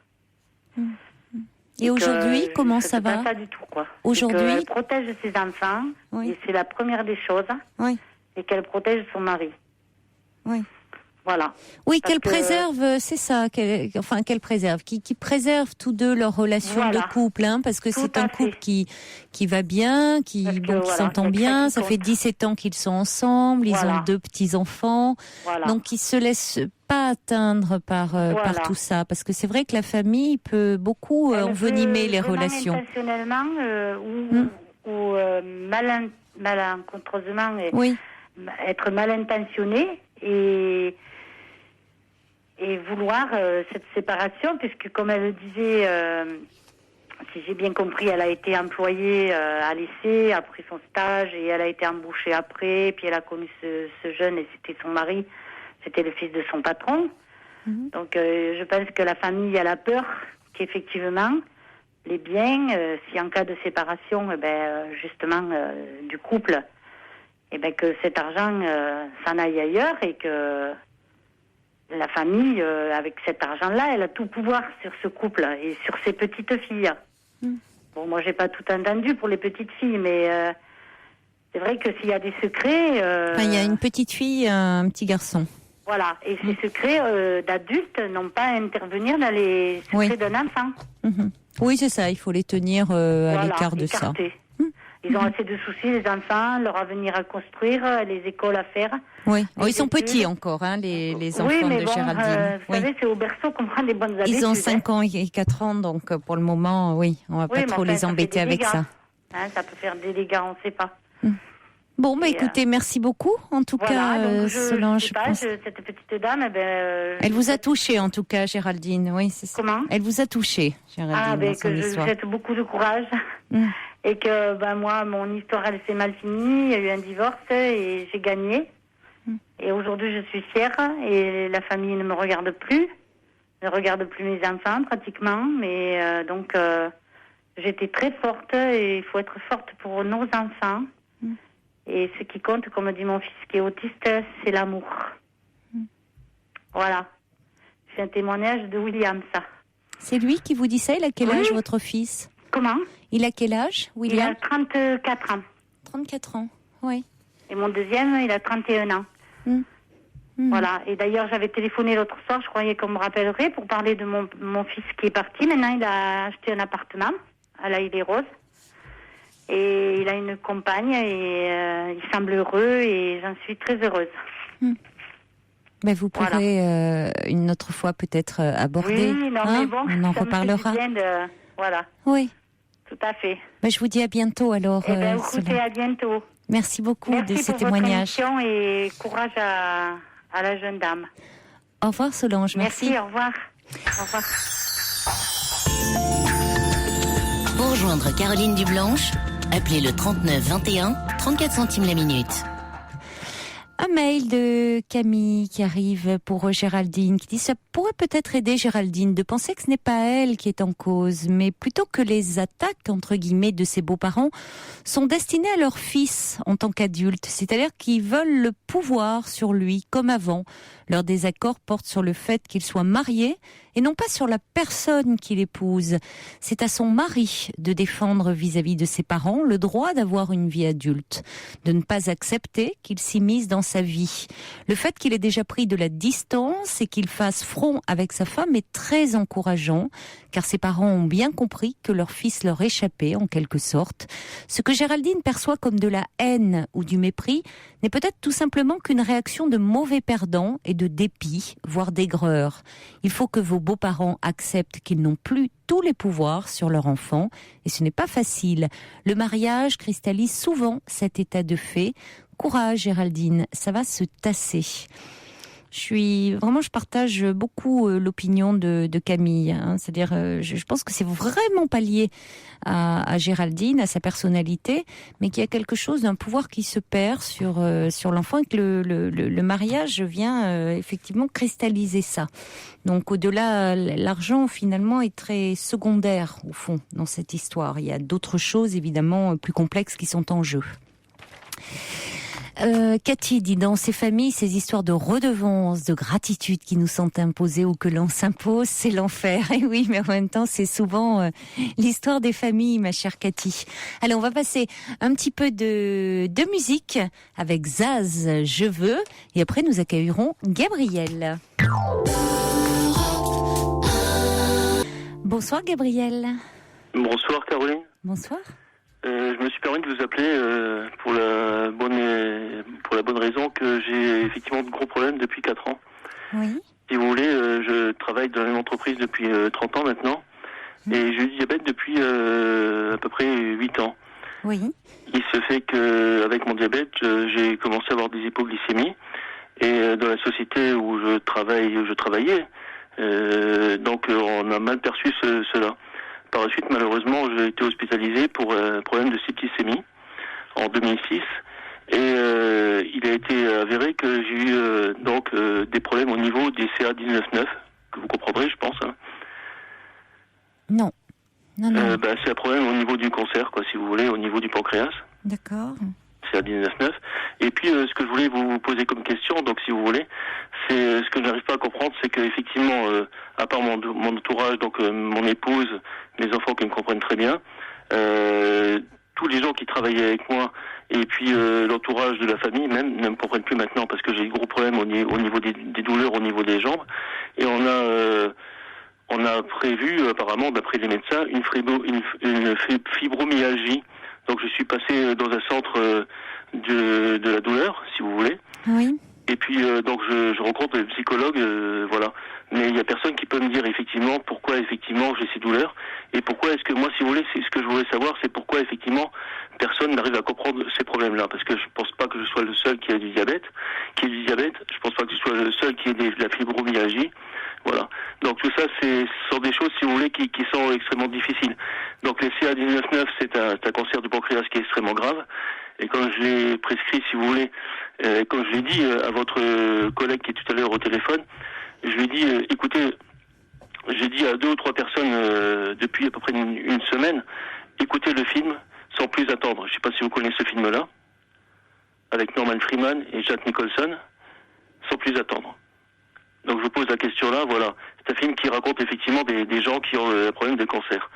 Et qu'est-ce qu'il faut faire effectivement quand personne vous comprend, effectivement quand vous avez ça, quand vous êtes enfermé, vous allez à l'hôpital, vous sortez de l'hôpital, vous allez voir des médecins, même des psychologues, et puis les psychologues vous disent, écoutez, en gros, votre problème, c'est pas seulement le vôtre, c'est ce que tout le monde a comme problème. Malheureusement, il y a beaucoup de gens qui ont ça comme souci, quoi. Voilà, à part mon épouse et mes enfants, eh bien, qui peuvent effectivement me comprendre. Il n'y a pas beaucoup de gens maintenant, entre autres, pour être clair, il y a beaucoup de gens qui m'ont laissé tomber. C'est déjà énorme, hein, cela dit, Gabriel, que vous ayez votre épouse et vos enfants auprès de vous et cette présence affective. Hein. J'ai envie de dire, tout le monde ne l'a pas. Oui. Bon, c'est déjà énorme, cet entourage familial. Là. Oui. Maintenant, bon, vous vous sentez incompris, si j'ai bien entendu. Parce que effectivement, si je peux me permettre de vous interrompre, si vous voulez, j'ai été dans différentes associations, aussi bien à mon travail que depuis, je vous précise, depuis plus de pratiquement 27 ans. Et il se fait que j'étais vice-président d'un club de football même. Et tous ces gens-là, effectivement, quand vous ne pouvez plus travailler de la même façon que je le faisais avant, malheureusement, on m'a dit, c'est à toi de nous téléphoner. Et moi, je pensais, parce que j'ai plus eu de communication avec eux, si vous voulez. Je leur ai dit au départ, j'ai eu ça comme problème. J'ai eu du diabète, j'ai eu donc effectivement des problèmes au niveau du cancer du pancréas. Et on m'a dit, c'est à toi de nous téléphoner. Moi, je pensais jusqu'à présent, si vous voulez, que quelqu'un qui était malade, c'était aux gens de l'entourage de me réconforter, si vous voulez. Vous comprenez ce que je veux dire? Et apparemment, c'est pas le cas. Donc maintenant, je suis un peu perdu, quoi. Alors, vous dites que ça fait 30 ans que vous êtes dans cette entreprise et au fond, il y a peu de gens qui prennent de vos nouvelles de cette entreprise. On peut dire que depuis 3 ans que j'ai arrêté mon travail, je suis en invalidité, mais je suis toujours dans la même société. Oui. Personne ne m'a téléphoné à part pour me demander quand est-ce que je reviendrai travailler dans la même société. Oui. Vous aviez des personnes que vous pouviez qualifier d'amis dans cette société, des personnes que vous voyiez en dehors. 2 ou 3 personnes. Sur 500 personnes que je connaissais pas, bien évidemment. Oui, mais vous aviez donc 2 ou 3 personnes que vous voyiez en dehors. Vous ne les voyez plus? C'est-à-dire que je les ai vus depuis 3 ans. C'est-à-dire que quand je leur ai expliqué les problèmes de maladie que j'avais, on m'a plus ou moins expliqué que c'était, en fin de compte, le diabète, au départ, c'était quelque chose qui était que tout le monde pouvait avoir au jour d'aujourd'hui. Et puis malheureusement, quand j'ai eu ma septicémie en 2006. Bon, écoutez, vous êtes blessé, terminé, c'est tout. Et puis bizarrement, non, mais après, attendez, là le cancer, ça s'est aggravé. Non, mais moi, j'ai pensé effectivement que le cancer. Écoutez, je vais vous dire franchement les choses, et j'ai l'impression que le cancer est équivalent au sida au jour d'aujourd'hui. Alors, tout le monde peut faire des efforts, mais j'ai l'impression que moi-même, je suis perdu maintenant, quoi. Donc, tout simplement, les gens de ma société, et même dans la proche famille, m'ont fait comprendre qu'effectivement, c'était une chose qui était comme ça. Puis on m'a pas, si vous voulez, on m'a pas aidé à surmonter ma maladie, quoi. Et c'est là que j'arrive pas à comprendre les choses, quoi. C'est ça qui est un petit peu aberrant, quoi. Bon, alors il y a, c'est une question difficile, je comprends. Non, mais je sais pas, c'est pas une question, parce que c'est un psychologue qui s'occupe du centre antidouleur. Bon, à Turbine, je vous cite le nom, c'est tout. Mais il n'y a pas de question, c'est-à-dire que je vous sens très... il y a beaucoup de revendications. Il n'y a pas vraiment vous êtes dans une revendication d'attente, c'est-à-dire, et du coup, c'est compliqué. Parce que je sais pas très bien, honnêtement, je sais pas bien, et peut-être que c'est ce que ressentent les autres, quelle est votre demande, au fond? C'est-à-dire que, évidemment, le diabète, c'est une maladie qui est extrêmement compliquée parce que même si elle est répandue, parce que ça touche tous les organes, ça peut devenir très invalidant. Il y a différents degrés aussi dans le diabète. Mais vous avez été frappé, là, il y a eu une série d'épreuves. Bon, faire une septicémie et après vous avez eu un cancer. Bon, ça fait beaucoup pour un seul homme. Quand vous me dites que vous avez vu, je prends pour ma partie, des psychologues qui vous disent, écoutez monsieur, peut-être que vous l'avez entendu comme ça, mais écoutez monsieur, vous savez ce que vous dites, il y a plein de gens qui vivent ça, et puis je sais plus ce que vous m'avez dit. Qu'est-ce qui vous a été dit au juste, Gabriel? Il y a plein de gens qui vivent ça. C'est-à-dire qu'au niveau des psychologues, si vous voulez, ça c'est très bien passé au départ, mais moi je ne critique pas du tout les psychologues. Parce qu'ils non, mais vous avez le droit, vous pouvez critiquer... C'est l'entourage, si vous voulez, au niveau du travail, déjà. Oui. Si vous voulez, tout simplement, au niveau du travail, vous avez un diabète, et eux, ils ont compris que c'était, si vous voulez, une maladie qui était répandue... si vous voulez, pour tout le monde. Après, quand j'ai eu ma septicémie et quand j'ai eu mon cancer, on m'a mis de côté, si vous voulez. Voilà, tu n'es plus capable de faire ci et ça, parce que tout simplement pour le diabète, déjà au départ, en revenant sur le diabète, j'avais beaucoup d'hypoglycémie. Donc l'hypoglycémie, c'est clair qu'on peut pas faire le même travail qu'on faisait avant, si vous voulez. Vous m'entendez, et je peux vous dire que je travaillais dans un domaine qui était dans le domaine du poids lourd. Donc j'étais responsable de magasin au niveau des pièces poids lourds, et les pièces de poids lourds sont très très très très lourdes, si vous voulez. Donc j'avais des hypoglycémies, on comprenait pas cela. Et il est clair qu'après j'ai eu mes CA19-9 qui augmentait, on m'a déterminé un cancer au niveau du pancréas, et à partir de là, bon, si vous voulez, au niveau même de la famille externe de chez moi, de mon épouse et puis de mes enfants, et au niveau du travail, bon, on m'a dit clairement, c'est bon, tu es bon à ne plus travailler, quoi, c'est tout. Alors, qu'est-ce que vous voulez que je dise? Bon, mais c'est très compliqué, mais c'est vrai que c'est très compliqué d'être à un moment laissé... C'est que vous avez même du mal vous-même, vous comprenez ce que je veux dire, Caroline, à voir les choses. Mais c'est extrêmement dur pour moi, je peux vous le dire. Et tout est tombé en 4 ans, et en 4 ans, c'est peu de la vie, 4 ans, c'est très peu. Voilà. Donc, qu'est-ce que je peux faire? Qu'est-ce que je dois faire? Je ne sais pas. Mais il n'y a pas de réponse comme ça. Ouais, c'est clair. Donc, si vous voulez, moi, il est clair que je suis suivi, effectivement. J'ai de la fibromyalgie aussi. J'ai un problème au niveau de... Enfin, il y a plein de choses, si vous voulez. Mais je suis pas là pour me plaindre. Je suis là pour poser des questions pour les mêmes personnes que je connais. Parce que en allant voir effectivement le centre antidouleur, on voit des personnes qui ont le même problème que moi. Oui. Donc, à partir de là, on peut discuter entre nous, si vous voulez.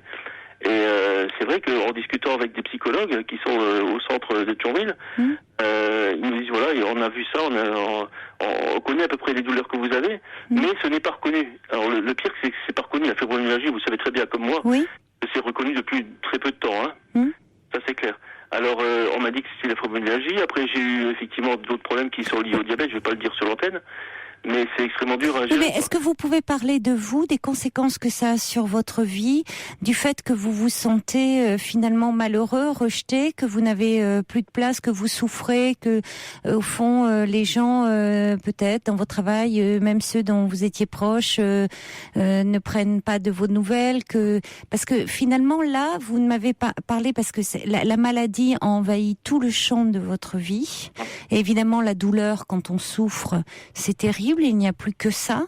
Il y a la douleur physique, mais il y a aussi la douleur morale. Oui, tout à fait. Est-ce que vous pouvez avoir un lieu pour parler un peu de tout ça? Parce que au fond, échanger avec les enfants, mais bon, comment il est clair que moi je peux pas. Vos enfants, oui, c'est compliqué parce que vos enfants, vous ne pouvez pas leur dire, vous les protégez, vos enfants, donc vous ne pouvez pas tout leur dire avec votre femme peut-être, mais là aussi, c'est parfois il y a des choses qu'on dit. On ne dit pas forcément tout dans un couple parce que. Si vous voulez, si je peux résumer en 2 mots, c'est-à-dire que j'étais quand même proche de différentes personnes qui avaient des problèmes bien auparavant. Hein. Moi, si vous voulez, j'étais animateur au niveau du football aussi. Et puis je comprenais les gens qui avaient des problèmes, et même au niveau de l'entreprise, quand il y a des gens qui ont des problèmes, dans n'importe quelle entreprise, tout le monde peut avoir des problèmes. Oui. Et je m'occupais d'eux, si vous voulez. J'essayais de leur expliquer que ça pourrait aller mieux, et puis on leur faisait un petit peu de psychologie, à mon niveau, bien évidemment. Mm-hmm. Et si vous voulez, c'est de la mesure où moi j'ai eu mes problèmes, moi ce que je ne conçois pas, c'est qu'on me laisse tomber comme ça. Bon, si vous voulez, on va poser des questions au début, est-ce que ça va pas, terminer. Oui. Quand est-ce que tu vas revenir au travail? Point final, c'est tout. Et oui, comme si on attendait de vous que ça. Est-ce que au niveau financier, est-ce que ça va? J'aurais préféré qu'on me pose la question suivante, et je vous dis ça, ça date de 2 mois de cela. Oui. J'aurais préféré qu'on me demande si au niveau santé, ça allait mieux, quoi. Bien sûr. Parce qu'au niveau financier, c'est bien évidemment important. Oui. Je pense qu'on a beau avoir tous les problèmes financiers du monde, si on n'a plus les problèmes de santé. Comment vous allez, comment vous vous sentez, comment vous traversez tout ça, comment... Voilà. Et les gens, vous savez, Gabriel, sont souvent maladroits par rapport à tout ça. Ils savent pas forcément. C'est plus facile de poser des questions, de dire. Tenez, on l'a vu dans un autre exemple qui apparemment n'a rien à voir, hein, celui de Géraldine, évidemment, de parler d'argent. Ça paraît plus simple de parler d'argent, de dire sur le plan financier ça va bien, Gabriel, t'as pas de soucis, tu sais, peut-être on est là, on peut t'aider, parce que là concrètement il pourrait peut-être avoir l'impression de pouvoir faire quelque chose, alors que moralement pouvoir dire comment ça va, Gabriel, est-ce qu'on est là pour toi, est-ce qu'on peut faire quelque chose, comment tu te sens, est-ce que c'est pas trop difficile, comment ça, les gens sont plus démunis souvent face à la souffrance et physique et morale. Vous savez, oui, tout à fait, je comprends. Il y a beaucoup de personnes encore. Ça veut pas dire qu'ils sont indifférents et qu'ils se désintéressent de vous. Ils sont souvent démunis. Vous savez, le pire, c'est que quand on m'a reproché que c'était, en gros, c'était à moi de téléphoner aux gens. Alors moi, je ne sais pas maintenant, je ne sais plus quoi faire. Est-ce que c'est à moi, qui est malade, de téléphoner aux gens pour dire, voilà, est-ce que ça va pour vous, ou est-ce que c'est aux gens de me téléphoner? Je pense personnellement que c'est à eux de me poser une question, une fois par semaine, une fois par mois. Est-ce que ça va ou quoi? Peut-être, j'ai envie de vous dire, Gabriel, c'est pas à vous d'appeler pour dire bon, est-ce que ça va et tout ça, mais les gens que vous aimez bien, les gens avec qui vous me parlez, par exemple, là, dans votre travail, vous aviez deux, trois amis. Tout à fait. Eh bien, peut-être que vous pouvez les appeler et dire, tu sais, ça me ferait vraiment plaisir de te voir. Vous savez, ce que vous dites là, c'est formidable, parce que je l'ai fait pour Noël dernier. Hein. Je leur ai téléphoné et je leur ai envoyé un mail. Et ils m'ont bien évidemment rendu une réponse. Et je leur ai donné un rendez-vous, on les a vus chez moi à la maison. Oui. Et depuis effectivement l'épiphanie, au mois de janvier, début janvier, quitte à citer les dates. Donc effectivement, on s'est vus, on a discuté. Mais depuis là, j'ai plus aucune nouvelle. Donc moi, je sais pas si je dois les rappeler ou si à eux de me rappeler, quoi. Vous comprenez ce que je veux dire. Vous avez envie, vous aimeriez les voir. On fêtait le nouvel an depuis, et puis Noël depuis 25 ans, quoi. Alors je sais plus quoi faire, quoi, en gros. Ouais. Est-ce que vous aimeriez est-ce que ça vous ferait plaisir de les voir?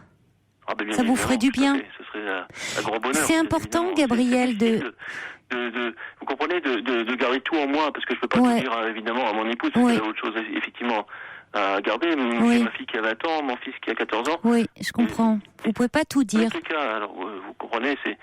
Mais Gabriel, il faut aller vraiment, surtout dans ces moments-là, vers tout ce qui peut vous faire du bien. Et prendre passer un moment, prendre un verre avec un ami, partager un repas avec un ami.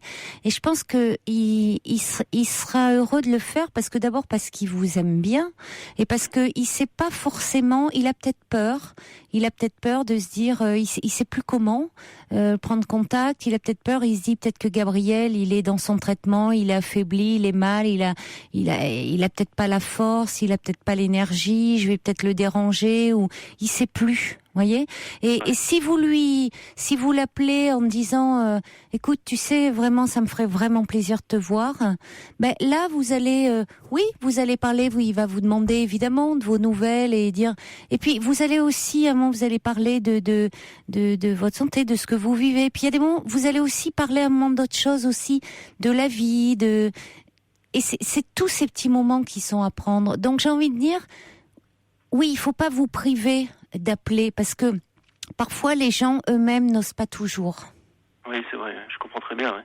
Et j'ai beaucoup de messages, mais je vais quand même vous en lire quelques-uns. Il y a le subversif qui dit: votre âge est naturel, il faut la dire, l'investir, l'habiter pour la surmonter. Et il y a Dracula qui dit le cancer est toujours tabou et continue à faire peur. Donc il y a pour certaines personnes, c'est approcher quelqu'un qui est malade, c'est un peu comme vous voyez, comme s'il y avait quelque chose de contagieux. Donc il y a Cathy qui dit: je vous comprends, vous avez le sentiment que vos amis banalisent votre maladie. Il y a Coco qui dit: votre âge, je la comprends, je la connais par rapport à la fibromyalgie. Et puis il y a Brigitte qui dit: la maladie fait peur, comme le malheur en général, ça fait souvent fuir, hélas, c'est courant. Cherchez peut-être des groupes de parole. Osiris qui dit aussi que la maladie, quelle qu'elle soit, fait peur. Et on va accueillir Marie. Bonsoir Marie. Huguette, pardon. Bonsoir Huguette. Bonsoir Caroline. Bonsoir Gabriel. Bonsoir. Oui, j'ai voulu intervenir en entendant votre histoire. Beaucoup. Et donc, moi aussi, depuis 98, moi je me bats contre la maladie. Je suis arrivée à mon 5e cancer. Et c'est sûr que c'est un combat. En face de nous, il y a quelqu'un qui est peut-être plus fort. Donc nous, il faut qu'on se batte, c'est sûr. Mais ce qu'il y a, il faut... je vis seule, j'ai 63 ans, je vous le dis carrément. Et c'est pas tous les jours marrant non plus. Mais alors, ce qu'il y a, c'est que... il faut avancer, quoi. Moi, je travaille plus parce que je suis à la retraite depuis 3 ans. Et je relance mes anciennes amies de travail. Je n'ai pas peur de les appeler. La maladie n'est pas réservée qu'à certaines personnes. Un jour ou l'autre, il faut y faire face. Quand ça vous tombe dessus, ça fait très drôle. Oui, c'est vrai que, excusez-moi de vous interrompre. Non, mais que, je comme parle, vous dites, je c'est vrai que sur le coup, on réagit pas trop, puis et directement après, on a l'impression qu'il y a tout le malheur du monde qui nous tombe dessus. Et quand on pense effectivement que les personnes justement vont nous aider, à part la famille, malheureusement il n'y a plus personne. En fait, compte pour eux, c'est tout à fait logique. Hein. D'un autre côté, je comprends très bien les choses parce que on peut pas comprendre ça. C'est une maladie qui est extrêmement difficile à comprendre déjà au départ pour nous. Et c'est vrai qu'en fait, compte, on dit toujours, ça arrivera qu'aux autres. Non. Moi, j'ai eu mon problème de diabète au départ. J'ai eu ça quand j'en parle... bref, j'aurais peut-être autre chose par la suite. Mais c'est vrai que c'est quand même extrêmement difficile. On explique les choses. Moi, j'ai téléphoné aux gens, vous savez, au départ, pour leur dire, voilà, j'ai ça et ça qui ne va pas. J'ai eu ça et ça comme problème.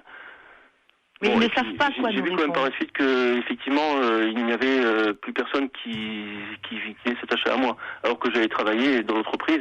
Je parle de mon entreprise parce qu'il y a aussi des gens, des amis qui étaient hors d'entreprise. Même pendant 27 ans, on m'a fait comprendre que j'étais plus capable, c'est ça qui est le pire, que j'étais plus capable de faire le travail que je faisais avant. Et ça, c'est extrêmement difficile. C'est très difficile. Ça, c'est dur à accepter. Mais bon, c'est la vie, on va dire, hein, c'est comme ça. Non, ça dépend... Ça dépend. Il y a des paroles, quelquefois, les gens ne savent pas quoi nous dire. Oui, je vais dire ça, peut-être que ça va blesser. Mais moi, le médecin, le docteur, l'oncologue qui me suit, je lui dis, moi, je parle de la maladie. Il m'a dit, ce que vous faites, c'est très bien, vous extériorisez votre mal. Et dites-vous bien que ce que vous avez n'est pas réservé qu'à vous. N'importe qui, un jour ou l'autre, peut y faire face. Oui, c'est vrai. Donc, moi, ici, pour ma part, je suis toute seule. Bon, il y a des jours où je pleure, c'est sûr. Moi, je vois que demain, je vais aller faire une chimio. C'est pas rigolo, on est malade. Toutes les personnes qui nous entendent le savent. Hein, parce que c'est pas facile en étant seul en plus. Non, c'est très dur. C'est très dur dans la solitude, financièrement, comme Gabriel le disait. Mais moi, mes rayons de soleil, ce sont mes 2 petits-enfants. Donc, ils me font avancer. Formidable, effectivement. Comment ? Moi, je parle de mes enfants et puis de mon épouse, bien évidemment. Vous avez vos petits-enfants, c'est... Oui, moi j'ai mon fils. Mon fils, il avait 9 ans. Mais bon, je ne le vois pas tous les jours. Il a son ménage aussi. Mais... Comment dire, ce que je veux vous dire, c'est que faut pas trop compter sur les autres, quoi. Ouais. C'est nous qui sommes avec la maladie. Moi, c'est ce que je me dis souvent. J'ai l'impression d'être sur le ring. Ouais. Pour l'instant, j'arrive à la vaincre. Peut-être qu'un jour, je serai KO, mais bon. Mais sûrement même. Je vais vous dire quelque chose, on va se battre ensemble. Comment ? On va se battre ensemble. Oui. Tous les malades du monde se donnent la main, on va arriver à quelque chose. Mes problèmes de CA19-9. Quand j'ai appris que j'avais mon diabète, c'était extrêmement difficile, ça date de 8 ans de ça. Par contre, c'est vrai qu'on apprend des choses en ayant certaines maladies qui arrivent, parce qu'au départ, je me suis dit aussi, le jour où j'aurai le diabète, ça va être terrible, parce que le diabète, effectivement, c'est équivalent malheureusement au sida. Je peux vous dire que j'ai fait des stages à droite à gauche, si on peut appeler ça des stages dans les hôpitaux, pour apprendre comment se soigner, parce que je suis sous piqûre 3 fois par jour. Et quand j'ai appris ça, sur le coup, ça m'a rien fait. Par contre, 1 heure après, j'ai pleuré, je me suis dit, qu'est-ce qui t'arrive ? Et là, il y avait personne. Pire que pour le cancer, vous comprenez ce que je veux dire ? Pire. Et c'est là que je me suis dit, les gens... Et pourquoi est-ce qu'il n'y a pas, effectivement, assez de personnes qui discutent de cela, même aussi bien à la télévision, vous en parlez, on en parle ce soir à la radio, bien évidemment, mais aussi bien dans les sondages ou quoi que ce soit. Le diabète, c'est quoi pour vous ? Je ne sais pas. En gros, c'est ça. Mais c'est important, comme vous dites, d'en parler ensemble. Quand vous avez dit, ce moment, on va se battre ensemble. C'est ça. Mais oui, on se bat, oui. Quand vous dites d'avoir des moments de rencontre, peut-être des groupes de parole. Vous avez dit finalement cet échange que vous avez ce soir tous les deux. Vous pouvez peut-être le prolonger à travers des groupes de parole. Rompre aussi l'isolement, parce que bien sûr qu'il y a les proches, la famille, il y a ce que vous faites aussi seul, parce que vous avez raison de dire, Huguette, on peut pas non plus tout attendre des autres, même si c'est très important d'être entouré, mais il y a aussi quelque chose entre soi et soi, et puis avec d'autres personnes, parce que on parle différemment entre personnes qui sont directement concernées. Exactement. Je crois qu'on peut tout dire on là, véritablement. Tout le monde ne voit pas la maladie de la même façon. Tout le monde ne réagit pas pareil. Oui, puis il y a des choses, du coup, ça lève les tabous aussi.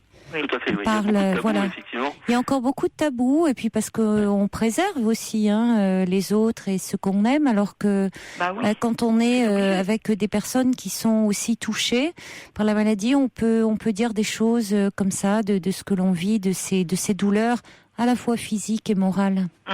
Si je peux me permettre de dire une dernière chose. Une dernière chose, oui. Bernard Giraudot, qui est décédé du cancer dernièrement, il faut le dire quand même. Bien sûr, oui. Il disait clairement, effectivement, au départ, c'était un tabou. Il a beaucoup fait pour contribuer à l'élever. Qui était médiatique, qui a dit les choses de ses problèmes de santé. Et ça, je trouve ça formidable. Oui. Parce qu'on dit toujours, telle et telle personne est morte de telle et telle maladie, etc. Ou alors, bref, d'une longue maladie. Mais il faut dire les choses. Si un jour je meurs de mon diabète, ce qui peut arriver, je peux me faire écraser par une voiture demain, je serai écrasé par une voiture. C'est ça que j'arrive pas à comprendre, vous comprenez ?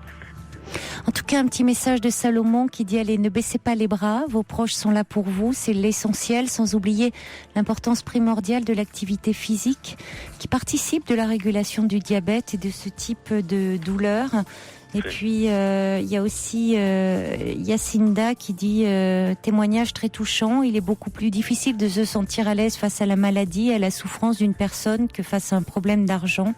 Les relations d'amitié ne sont pas toujours faciles à entretenir. Il faut savoir se parler, trouver les mots. Dites-leur que vous avez un manque, que leur présence vous fait du bien. Ça leur montrera que vous êtes comme vous étiez aussi avant, même et malgré la maladie. Merci en tout cas d'en avoir parlé, Gabriel, ce soir. En tout cas, merci Caroline, si je peux me permettre. Et je vais vous dire une dernière chose, sans plus attendre.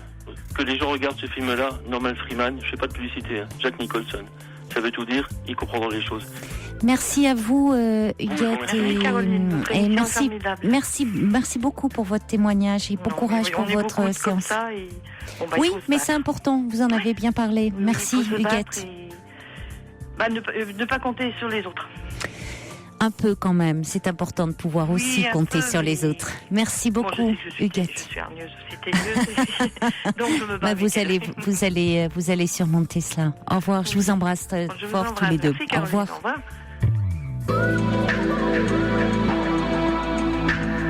Toutes vos confidences à Caroline Dublanche au 39 21. 39 21, 34 centimes la minute. Europe